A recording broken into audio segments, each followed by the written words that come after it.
Salut à tous les amis, donc aujourd'hui on se trouve pour le premier épisode de la série 20 minutes pour comprendre l'histoire. Donc aujourd'hui c'est la première vidéo de cette chaîne YouTube et il y en aura d'autres j'ai une chaîne principale, c'est Thème par exemple. Je vais vous mettre le lien en description si vous voulez vous y abonner. Maintenant un peu de contexte, donc avant de parler précisément des derniers jours de L16, on va déjà un peu remettre dans le contexte de la Révolution française. Bon, je pense que vous connaissez tout ça, mais on va quand même remettre un peu les choses dans les ordres. En ordre. Donc déjà, à l'époque où Louis XVI est roi, on sent un peu il y a des problèmes dans la population. Les gens, ils ont besoin de réformes, de changements radicaux. On sait que Louis XVI a tenté d'effectuer des changements, de faire des réformes financières par exemple, mais que ces envies de réforme n'ont pas été acceptées par les seigneurs. Et aussi on a un problème financier, et on a un problème d'argent. Le pays est pauvre, enfin il n'y a plus d'argent dans les caisses de l'État. Ce qui a fini de ruiner l'État français, c'est bien sûr l'aide envoyée aux Américains pendant la guerre de la Révolution américaine. Voilà. Quand la France a aidé, ça a fait bien sûr perdre de l'argent d'envoyer des hommes et des renforts aux Américains. Bon là en gros je vous ai parlé grossièrement des raisons de la révolution. Bon bien sûr c'est beaucoup plus complexe que ça. Là c'est des raisons capitales et on n'a pas le temps de vraiment trop s'y attarder. Donc maintenant on va parler un peu du déroulement des choses, comment elles se sont déroulées. Donc à cause des raisons que je vous ai parlé précédemment, le 5 mai 1789, Louis XVI convoque les États généraux. Il les convoque les États généraux. Louis XVI, qui est une première depuis 487 ans. Et 487 ans, donc ça fait beaucoup de temps qu'il n'y avait plus des États généraux. Donc comme vous savez tous, je suppose, et je vais quand même le redire, les États généraux sont composés de 3 ordres. Donc il y a la noblesse, c'est ceux qui sont nobles, le clergé, les hommes d'État, les hommes d'église, pardon, et le tiers-État, tous les autres.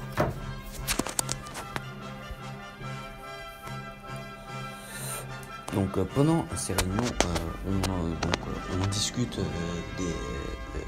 des problèmes de l'État, on débat, enfin il y a des débats dessus entre les 3 ordres, mais le tiers-État, les députés du tiers-État, enfin, je sais pas si on peut déjà employer le terme député, donc se trouvent ils trouvent injuste. En fait, c'est que ils ont le même nombre, leur voix ils comptent pareil que ceux des nobles et du clergé, alors que le tiers-État sont beaucoup. Alors que le tiers-État représente une plus grande partie de la population, sachant que la noblesse et le clergé sont souvent d'accord et sont souvent les mêmes intérêts. À cause de cette injustice, certains députés créent l'Assemblée nationale et se réunissent dans la salle des États généraux, mais Louis XVI les interdit et ils se réunissent donc dans la très célèbre salle du jeu de paume, où ils font le serment de donner à la France une constitution. Ensuite, nous connaissons tous l'enchaînement de bouleversements qui s'est passé à cette époque. La Bastille le 14 juillet, désormais fête nationale. Ensuite, l'abolition des privilèges pour les nobles, l'adoption des droits de l'homme, etc. etc. Mais aujourd'hui, nous allons pas trop nous concentrer sur la Révolution. C'était juste un contexte un peu pour vous rappeler les faits. Mais là, on va parler bien sûr plus précisément de Louis XVI. Donc là, on va faire un bref topo sur Louis XVI. Donc Louis XVI est né le 23 août 1754 et il est mort le 21 janvier 1793. Mais ça, on n'y est pas encore. Il monte sur le trône en 1774 à 19 ans après la mort de son grand-père Louis XV et règne jusqu'à ce qu'il... Louis XVI règne donc jusqu'à sa destitution. Donc Louis XVI se voit contraint de devenir monarque absolu suite à la création de l'Assemblée nationale, lui qui était monarque absolu comme ses prédécesseurs. Donc il se voit contraint de laisser le pouvoir de législative aux députés. Donc c'est eux qui votent les lois maintenant et ce n'est plus au roi. Donc c'est pour cela qu'il devient monarque constitutionnel. Quelques jours avant la promulgation de la Constitution par l'Assemblée nationale, Louis XVI s'enfuit des Tuileries pour partir sûrement dans un pays étranger pour rejoindre d'autres monarques absolus et pour essayer de reconquérir son trône et son pouvoir absolu. Donc, mais Louis XVI se fait arrêter à Varennes il se fait arrêter à Varennes. Le 10 août 1792, les sans-culottes prennent le palais des Tuileries d'assaut et ce qui contraint le roi et sa famille à se réfugier à l'Assemblée nationale. Le 13 août 1792, on informe à la famille royale qu'elle sera incarcérée dans la tour du temple et qui seront donc enfermés là, emprisonnés dans cette tour. Tendance à dire que cette période fut une période de repos pour le roi et sa famille, ce qui n'est pas faux, mais ce qui voilà, il y a des c'est pas non plus vrai. Par exemple, certains gardes étaient grossiers avec la famille royale. Par exemple, un garde nommé Jacques Roux, un prêtre chantait pendant la nuit. Un autre se vautrait volontiers dans les fauteuils du roi, mais il est vrai que le roi avait plus de temps pour du coup se concentrer à aider son fils à faire ses devoirs, cela moins de temps, puisqu'il n'avait plus à gérer les affaires du pays. C'est sûr qu'il pouvait faire ça, hein. Comme ça au moins il ne s'ennuyait pas. Le climat politique de l'époque était clairement anti-monarchiste, du coup après la révélation de la fuite à Varennes. C'est pour cela c'est pour cela que les sans-culottes l'ont pris d'assaut. Donc on savait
Chrétien Guillaume de Lamoignon de Malesherbes, François Denis Tronchet et Raymond de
16 et 17 janvier, les députés ils sont appelés pour donner leur avis sur la peine pour Louis XVI. Donc on peut lui donner la mort ou bien l'emprisonnement, enfin d'autres. Sur les 726 députés qui ont 387 votes pour la mort, 44 pour la mort avec sursis, 290 pour le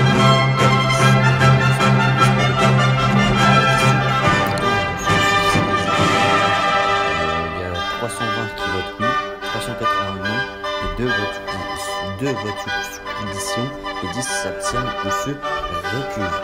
Donc Louis XVI est donc condamné à mort. Le 21 janvier à 1787 à Paris sur la place de Louis XVI est donc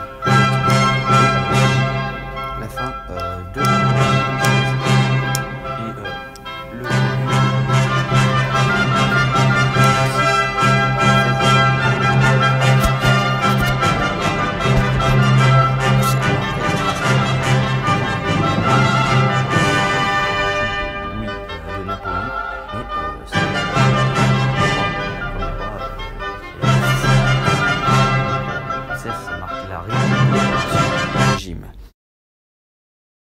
Donc c'est la fin de cette vidéo.